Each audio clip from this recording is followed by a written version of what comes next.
Every morning, before the city woke, a black girl carried breakfast to an old man everyone ignored. No cameras, no praise, no reason anyone could understand. Until one quiet afternoon, 3 military officers stood at her door.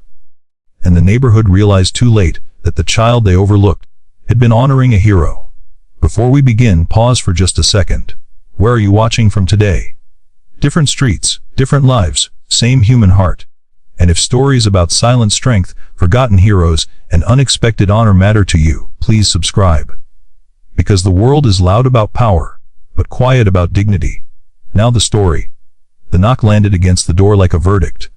Not rushed, not violent, just firm enough to steal the air from the room. Amara Johnson froze mid-step, the paper bag in her hand still warm, grease slowly soaking through the bottom. Honey clung to her fingers, sticky and sweet. But her chest tightened as if the room itself had shrunk. Her mother turned from the sink, water still running over her hands, eyes lifting with a knowing stillness that made the moment heavier. This was not the knock of a neighbor, not the knock of a landlord, not even the knock of trouble that announced itself loudly. This knock carried authority. Outside the door, boots were aligned with military precision. 3 officers stood in the hallway, uniforms pressed sharp enough to cut through doubt. Their posture did not shift when the door opened. Their faces held no threat, only gravity. Behind them, doors along the hallway cracked open. Curtains moved. Silence thickened. The smallest officer spoke first. "We're here about your daughter." Amara's breath vanished. The paper bag slipped from her hands and hit the floor softly, the sound far too small for the weight now pressing down on the room. Amara Johnson was 12 years old and already fluent in being unseen. She walked with her shoulders slightly forward, not from fear, but habit, like someone who learned early not to invite attention. Her school uniform was clean but faded, washed too many times with careful hands. Her shoes were worn at the edges, always polished the night before. She did not complain. Her voice, when she used it, was gentle, not timid, measured. Every morning she woke before her alarm. The city outside still held its breath then, streets damp with leftover night, air cool and honest. She toasted bread slowly so it wouldn't burn. Scrambled eggs carefully so they stayed soft. She wrapped everything in paper, folded it neatly, and slid it into a plain brown bag. Then she walked 3 streets over, past houses that slept through her kindness, past people who would later step around the man she was going to see. Amara never rushed, never checked her phone, never explained herself. She just walked. Elijah Thompson sat on his porch like a memory no one wanted to claim. His house leaned slightly to one side, tired but standing. The paint had peeled in thin strips, curling like old paper. The porch rail creaked when he shifted his weight, but he had learned how to move without complaint. Every morning, he woke before the sun, not because he wanted to, but because his body never forgot war. Sleep came in fragments, broken by dreams that smelled like oil and iron and rain, soaked dirt. He wore long sleeves even in summer. His hands shook sometimes, not badly, just enough to remind him that time was undefeated. When Amara first appeared, he thought she was lost. She stood at the bottom of the porch steps, holding the bag with both hands, eyes level, posture respectful. "I brought breakfast," she said. He stared at her for a long moment. Not because he didn't understand, because he hadn't been offered something without conditions in a very long time. Elijah Thompson had once been a man the government trusted with secrets. He had been young when he enlisted, young enough to believe that courage could protect him from grief. He learned quickly that bravery didn't prevent loss. It only taught you how to carry it. He served in places the public never discussed in detail, places where maps were vague and orders were precise. He learned how to follow commands even when his instincts screamed otherwise. Learned how to stay quiet when noise meant death. He watched men beside him disappear in moments that lasted forever. The military taught him discipline. War taught him restraint. Loss taught him silence. When he came home, the world felt too fast and too careless. People complained about small inconveniences with the confidence of those who had never counted breaths as blessings. He worked. He married. He tried. But parts of him never came back. At first, the neighborhood ignored the girl and the old man. Then curiosity crept in. People noticed Amara's routine, the consistency, the way she stopped every morning without fail. Someone joked about it. Someone else frowned. Someone whispered that it wasn't safe. No one asked Elijah who he was. No one asked Amara why she cared. It was easier to assume foolishness than humanity. Amara never asked Elijah questions. She sat quietly when he wanted company, left quickly when he didn't. She learned his rhythms, the days he needed conversation, the days silence sat better. Sometimes he told her stories about birds he'd seen overseas, about deserts that glowed at night, about men who shared water like it was faith. She listened like it mattered, because it did. One morning as Amara stood to leave, Elijah reached into his jacket pocket and pulled out a small, worn object, a medal, not polished, not displayed, just carried. He closed his hand around it again before she could ask. Some things, he said quietly, aren't meant to shine. Amara nodded. She understood more than he realized. The routine continued, even as the world around it began to stiffen. Amara still woke before dawn. She still folded the paper bag the same way, careful with the corners, pressing them flat with her thumb. The smell of toast still filled the small kitchen, warm and familiar, mixing with the faint scent of detergent from clothes hung to dry overnight. Her mother watched sometimes from the doorway, saying nothing, only memorizing the shape of her daughter's quiet determination. Outside, the city was changing its mind about them. It started with looks that lingered a second too long. A woman across the street paused mid-sweep, eyes narrowing as Amara climbed Elijah's porch steps. A man walking his dog slowed every morning, pretending to adjust the leash while his gaze stayed fixed on the old soldier's door. Suspicion has a way of spreading without words. A folded notice appeared one afternoon, wedged between Elijah's doorframe and the peeling paint. City seal. Official language. Polite but cold. A reminder about compliance, about inspections, about consequences. Elijah read it slowly, lips barely moving, then folded it with the same care he once used on maps. He placed it inside a drawer and closed it without comment. The next morning, Amara noticed his hands shaking more than usual. She did not ask why. She poured him extra water and waited until the tremor eased. People mistook Elijah's silence for weakness. They mistook Amara's youth for ignorance. Both assumptions would cost them. The first confrontation came quietly, like most cruelty does. A woman from the neighborhood association intercepted Amara on her way back from the porch one morning. She smiled too much, lips tight with rehearsed concern. Her voice stayed soft, as if volume alone could betray intention. "You know it's not appropriate," she said, glancing toward Elijah's house. "A child spending so much time with strangers." Amara held her backpack strap with both hands. She felt her pulse in her ears but kept her eyes steady. "He's not a stranger," she said. The woman's smile faltered. "Sweetheart, you don't know his history." Amara thought of the medal in the jacket pocket, the way Elijah never wasted food, the way he sat like someone trained to endure storms without shelter. "I know enough," she said. She walked away before permission could be revoked. That afternoon, Elijah watched from his window as Amara passed faster than usual, shoulders tight, steps clipped. He recognized that posture. He had worn it himself, after briefings, after warnings, after being told his presence made others uncomfortable. That night, he slept badly. Dreams pressed in, thick with heat and dust. He woke before sunrise, chest tight, heart misfiring. For the first time in years, he considered not answering the door if Amara came. He did not want to be the reason her world narrowed. But at dawn, the knock came anyway. Soft, familiar, unafraid. He opened the door. Amara stood there, holding the bag with both hands, her face composed in that way that signaled resolve beneath gentleness. "I brought breakfast," she said. Something in Elijah broke loose then, not loudly, not visibly, but deep enough to change the shape of the day. Pressure followed. A school counselor asked Amara questions framed as care. How she spent her mornings. Whether anyone encouraged her. Whether she felt safe. Amara answered honestly. "Yes." The counselor frowned, pen pausing mid-note. Safety, it seemed, was defined by distance from inconvenient truths. A patrol car slowed once as Amara left Elijah's porch, tires crunching softly against gravel.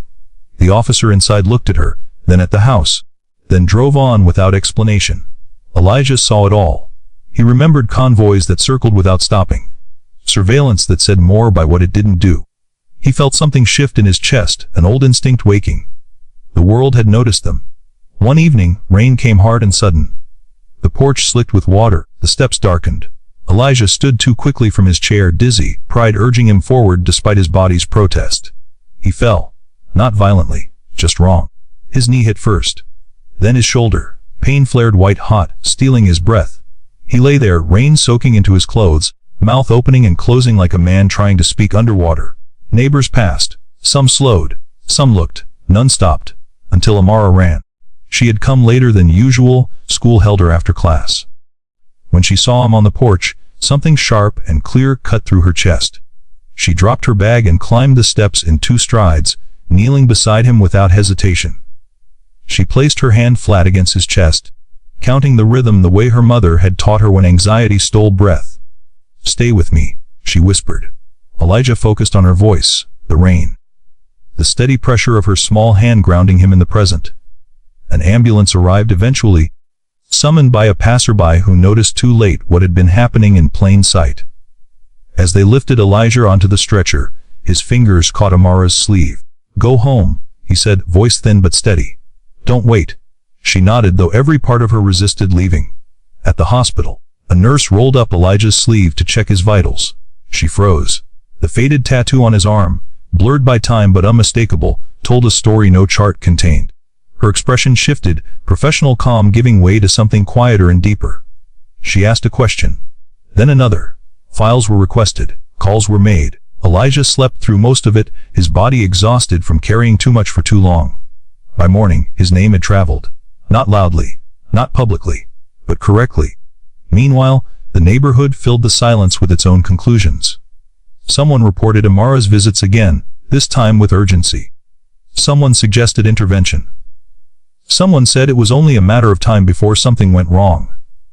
They spoke as if something hadn't already gone wrong years ago. Amara's mother listened, arms crossed, face still. She had raised her daughter alone. She knew the difference between recklessness and purpose. That afternoon, the knock came, heavy, measured, unavoidable. 3 officers stood in the hallway, and the world shifted. Amara felt fear rise then settle. She stood beside her mother, back straight, hands open at her sides. She had learned from Elijah that stillness could be armor. "We're here about your daughter," the officer said. The hallway seemed to lean inward. Neighbors watched openly now, curiosity outweighing discretion. The officer continued, his voice controlled but not unkind. "She's been bringing breakfast to Elijah Thompson." Amara's mother did not deny it. "Yes," she said. "She has?" The officer nodded slowly. "He's a decorated veteran.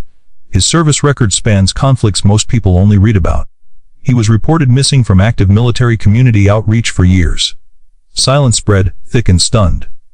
"He never asked for recognition," the officer said. "But someone noticed him anyway." He looked at Amara. "That matters." The weight in the hallway changed. Suspicion cracked. Assumptions loosened their grip. The officer reached into a folder and withdrew a neatly folded flag. "We came to say thank you," he said. "Not just for the food. For the dignity." Amara accepted the flag with both hands, instinctively reverent. The fabric felt heavier than cloth, warm with meaning. Down the hallway, a neighbor lowered her eyes. Another removed his hat. News traveled fast after that. Not viral, not sensational, but human. When Elijah returned home days later, supported by a cane he resisted using, the street was different. People stood. No one spoke. They watched as Amara walked beside him, holding the door open the way she always had. Only now they understood. And for the first time in years, Elijah Thompson did not feel invisible. The attention did not fade after that day. It settled instead, heavier and more deliberate, like a truth finally acknowledged but not yet fully understood. Elijah felt it the moment he stepped back onto his porch. The air carried a different tension now, not hostile, not warm but watchful. People no longer pretended not to see him. Their eyes met his, then dropped, as if unsure what respect was supposed to look like when it arrived late. Amara sensed it too. The street sounded the same, smelled the same, but something in its posture had changed. Doors opened a little wider. Greetings came slower, weighed down by guilt or curiosity. She continued her routine anyway. Breakfast still came in a brown paper bag. Knock, pause, enter. Habit had its own gravity. Elijah tried once more to stop her. "You don't owe me this," he said quietly, his voice rough in the mornings. Amara placed the bag on the table and met his eyes. "I know," she replied. "That's why I come." The words stayed with him long after she left. They echoed against memories of men who had done their duty, because they believed in something larger than reward. Men who had shown up not because they were told to, but because it mattered. He had been one of them. That night, Elijah sat alone with the radio murmuring softly, barely audible beneath the creak of the house settling. His knee throbbed, the ache deep and persistent, but he welcomed it. Pain anchored him to the present. It reminded him that he was still here. He reached into the drawer and took out the metal again. He had not touched it since the hospital. The metal was dull, edges softened by time. He remembered the ceremony where it had first been placed in his hands, how he had stood straight while names were read that would never answer again.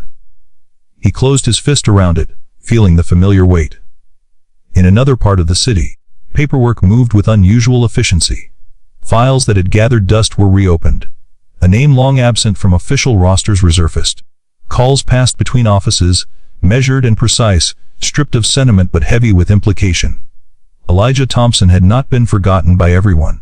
The following week, a small crowd gathered at the edge of the street without announcement or coordination. No signs, no speeches. Just people standing in quiet clusters, hands folded, hats removed, conversations subdued. They waited as Elijah stepped outside, cane tapping softly against the wood. Amara walked beside him, her shoulder close enough to steady but not guide. He did not need help today. He needed witness. Someone bowed their head. Someone else murmured a simple, "Thank you."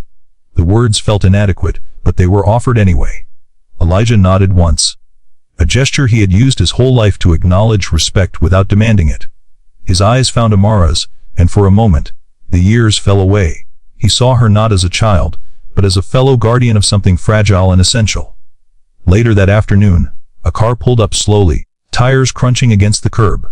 Not a patrol car this time. No urgency in its movement. Two men stepped out, older, their posture unmistakable even without uniform. Veterans recognize each other the way sailors recognize the sea. They approached the porch and stopped at the bottom of the steps. "Permission to come up?" one asked. Elijah smiled faintly. "You don't need permission anymore," he said. They climbed the steps together. Stories were shared in fragments, names, places.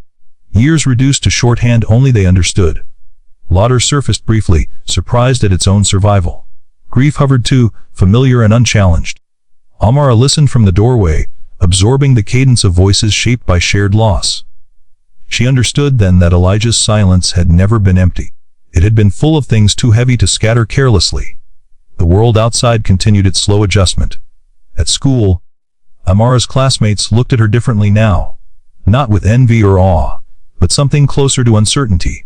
They asked questions she answered simply, no embellishment, no self-importance. "He's my friend," she said when pressed. That was explanation enough. One afternoon, a reporter appeared at the edge of the street, camera slung low, notebook in hand. He waited, scanning the porch, the house, the girl. He never approached. After a while, he left. Some stories resisted being consumed. Elijah's health improved steadily. Physical therapy strengthened his leg. The tremors eased. Less frequent now, less insistent. He moved with more confidence, his body responding to care he had once denied himself. Still, some mornings were hard. Some nights pulled him backward. On those days, Amara's presence mattered most. She did not try to fix what could not be repaired. She did not ask him to be grateful for survival. She simply sat, sharing the quiet like a gift neither of them questioned. One evening, as the sun dipped low and the street softened into shadow, Elijah spoke words he had not planned. "I used to think honor was something you earned," he said slowly. "Turns out, it's something you protect." Amara considered this, her feet swinging gently above the porch floor. "Then you protected it for a long time," she said. He shook his head. "I forgot how." She looked at him, calm and unflinching. "You remembered," she said. "You just needed someone to see it." The truth of that settled into him, warm and unexpected. Weeks later, a small ceremony was held. No stage, no grand announcements. Just a gathering at the community center, chairs arranged in careful rows. Elijah stood at the front, supported not by ceremony, but by presence. Amara sat in the first row, hands folded in her lap. An officer spoke briefly, recounting service without spectacle. He spoke of resilience, of duty fulfilled quietly, of honor sustained by unexpected hands. When Elijah was invited to speak, he hesitated. Words had never been his weapon. He looked out at the faces, neighbors, veterans, children, strangers bound by a shared moment of recognition. "I survived war because men stood beside me," he said, his voice steady. I survived life because a child refused to walk past me. The room held its breath. I didn't need saving, he continued. I needed remembering. He turned toward Amara then, eyes bright but unbroken. People don't disappear just because we stop looking, she said softly, echoing the truth she had always lived by. Applause followed, not loud, not explosive, but sustained and sincere. The kind that carried meaning instead of noise. When it ended, Elijah returned home lighter than he had felt in years. The porch welcomed him like an old friend. The chair waited. The radio hummed softly. Amara placed breakfast on the table the next morning, as she always had. Nothing about the routine changed, and yet, everything had. The world had learned slowly, imperfectly, that dignity does not announce itself. That heroes do not always wear uniforms in public. That sometimes, the most powerful act is refusing to look away. And somewhere between the quiet knock of a child and the measured step of a soldier, honor found its way home again. Time moved differently after that, not faster, not slower, but with intention. The days no longer blurred into each other for Elijah. Each morning arrived with shape and weight. The light through the window felt earned. The creak of the porch beneath his feet reminded him that the house still stood, that he still stood. Even pain, when it came, felt honest now. It did not accuse him of weakness. It simply reminded him of endurance. Amara continued her visits, unchanged by the attention that had briefly hovered around them. The neighborhood's curiosity cooled into something quieter, respect, perhaps, or restraint. People learned not to intrude. They nodded instead. They held doors open. They spoke Elijah's name when they spoke of him at all. That mattered more than applause ever could. One afternoon, Elijah asked Amara to sit a little longer. The air was warm, heavy with late summer. Cicadas humming faintly in the distance. He handed her the medal again, resting it carefully in her palm this time. I want you to keep this, he said. Amara's fingers curled instinctively, then paused. She looked up at him, uncertainty crossing her face. This belongs to you. He smiled, not sadly, but with relief. It belongs to what you did, he said. I carried it when I needed reminding. Now I don't. She shook her head gently. I didn't do it for that. I know, he replied. That's why you should have it. She held the medal like it might bruise her if mishandled. It felt heavier than she expected, dense with a past she could sense but never fully know. I'll take care of it, she said finally. I know, Elijah answered. As the seasons shifted, Elijah began to leave the house more often, short walks at first, then longer ones. He visited the community center, attended small gatherings, spoke to young people who listened with the same quiet focus Amara had shown from the beginning. He never dramatized his experiences. He never glorified pain. He spoke instead of responsibility, to one another, to memory, to dignity. Amara often sat nearby, homework spread across her lap, absorbing lessons that would never appear on a test. At school, a teacher once asked her to write about a hero. Amara stared at the blank page longer than usual. She did not write about strength as volume or bravery as conquest. She wrote about consistency. About showing up when no one watched. About carrying something small that meant everything to someone else. The teacher read it twice before handing it back, eyes softer than before. At home, Amara's mother noticed the change in her daughter, not louder, not bolder, but steadier. There was a quiet confidence in the way she moved now, an understanding that kindness could be deliberate, even defiant. One evening, her mother spoke what had been sitting unspoken between them. You know, she said gently, you don't have to carry the world. Amara looked up, thoughtful. I know, she replied. But I can carry breakfast. Her mother smiled then, pride filling the spaces worry once occupied. Elijah's health stabilized. The tremors rarely surfaced now. His sleep deepened, less fractured by the past. When dreams came, they no longer chased him awake. He learned to breathe through them, to let morning arrive without fear. One night, he stood alone on the porch, the street quiet, stars faint but present. He thought of the men he had lost, the promises made in the dark, the years spent believing survival required silence. He realized something then, not with regret, but clarity. Silence had never been the problem. Being unseen had. The following spring, a small plaque appeared on the wall of the community center. It bore Elijah's name, his years of service, and a simple line beneath it: honor lives where dignity is protected. No ceremony marked its placement. No speeches followed. People noticed it the way they noticed truth, slowly, then all at once. Amara stood in front of it one afternoon, backpack slung over one shoulder, metal tucked safely inside. She traced the letters with her eyes, committing them to memory. Elijah watched from across the room, leaning on his cane, posture relaxed. "You did good," he said. She shook her head, smiling slightly. "We did," she replied. Outside, the world continued in its imperfect way. People still hurried. Some still looked away, and justice did not disappear. But in that small corner of the city, something essential had been restored. A child had refused to walk past a man the world had overlooked. A soldier had been reminded that his service did not expire with age. A neighborhood had learned, too late, but not irreversibly, that dignity demands attention. And every morning, as the city woke and the streets filled with sound, a simple truth remained. Sometimes, the quietest acts are the ones that echo the longest. Years later, people would struggle to pinpoint exactly when the story became something more than a memory. There was no single headline that marked the moment, no viral clip to freeze it in time. The change had arrived the way most lasting things do, slowly, through repetition, through choice. Elijah grew older in the way men do when they are finally allowed to rest. His steps shortened, his hair thinned, his voice softened. But his presence never diminished. He became a fixture at the community center, a steady figure in a chair by the window, greeting people by name. Children listened to him without being told to. Teenagers lingered longer than necessary, asking questions they hadn't known how to form before. He never positioned himself as a lesson. He simply existed as proof. Amara grew too. Not abruptly. Not dramatically. She grew the way strong roots grow out of sight, beneath the surface, anchoring everything above them. Her kindness did not fade into something performative. It sharpened. It learned boundaries. It learned patience. She still brought breakfast on weekends when school schedules changed. Sometimes she brought lunch instead. Sometimes she brought nothing at all and just sat, legs crossed on the porch, listening to the quiet. Elijah told her fewer stories now. Not because he had run out, but because he trusted she already carried them. One afternoon, as autumn returned with familiar gold and rust, Elijah did not answer the knock right away. Amara waited. She waited longer than usual. When the door finally opened, Elijah stood there, leaning heavily on the frame, eyes tired but clear. "Sit with me," he said. They did not speak for a long time. The street was calm. Leaves skittered along the pavement.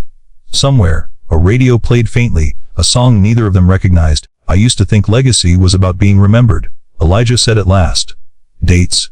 Records." Amara listened. "But it's not," he continued. "It's about who you change while you're still here." She nodded, understanding settling easily in her chest. "You changed me," he said. She looked at him then, surprised not by the words but by the vulnerability beneath them. "You changed first," she replied. "I just noticed." He smiled, eyes closing briefly, as if accepting something he had resisted for a long time. Winter came early that year. Elijah's health declined quietly, without spectacle. There were no emergencies, no dramatic moments, just a gradual narrowing, like the world gently pulling in its edges. Amara adjusted without being asked. She brought blankets. She brought soup. She brought her presence. On one cold morning, Elijah did not wake. The news moved through the neighborhood softly, respectfully. People arrived without being summoned. They stood in silence again, but this time it was not confusion that held them still. It was gratitude. At the service, there were uniforms among the plain clothes, flags folded with precision. Heads bowed not in obligation, but in understanding. Amara stood beside her mother, holding the medal inside her coat pocket, her fingers wrapped around it like a heartbeat. When it was over, an officer approached her. Not the same one as before, but someone who carried the same quiet weight. "He spoke about you," the officer said. "Often." Amara nodded, unable to speak. He said. The officer continued, "She reminded me that dignity doesn't retire." Those words stayed with her. Life moved forward, as it always does. Amara graduated. She left the neighborhood eventually, carrying pieces of it with her wherever she went. She did not tell the story often. When she did, she told it plainly, without embellishment. An old man, breakfast, a choice. She kept the medal in a small box on her desk. Not displayed, not hidden, just present. And sometimes, when the world felt too loud, too rushed, too willing to step over what mattered, she would remember Elijah's porch. The quiet knock. The way silence could be powerful when paired with courage. Because the truth was simple, and it endured. Respect does not require permission. kindness does not need witnesses, and heroes do not always announce themselves. If you've made it to the end of this story, take a moment. Tell us where you're watching from today. Share what this story meant to you. And if you believe that honoring silent strength still matters, subscribe. Because somewhere, right now, someone is being overlooked. And someone else is deciding whether to stop or to walk past. The story did not end with Elijah's passing. Stories like his rarely do. They settle instead into people, into habits, into the way someone pauses before judging, or chooses to see what once felt inconvenient to notice. Elijah became one of those quiet presences that continued to guide without ever speaking again. Amara felt him most in moments that seemed small to everyone else. In crowded places where people were ignored because they moved too slowly. In lines where patience thinned and dignity was the first thing sacrificed. In conversations where silence was mistaken for weakness. Each time, she remembered the porch, the steady knock, the way Elijah had sat, unbent even when his body failed him. She learned that honor was not something granted by institutions alone. It lived in daily choices. In how you treated someone who could give you nothing in return. As years passed, Amara chose her path with that truth close to her chest. She worked in spaces where people were often unseen, community programs, outreach centers. Places where dignity arrived late if it arrived at all. She never announced her reasons. She never needed to. Those who worked beside her noticed something different.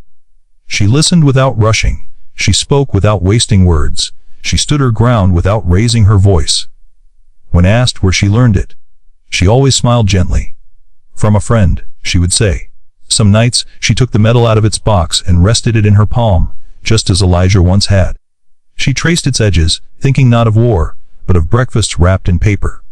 Of a house that leaned but never fell.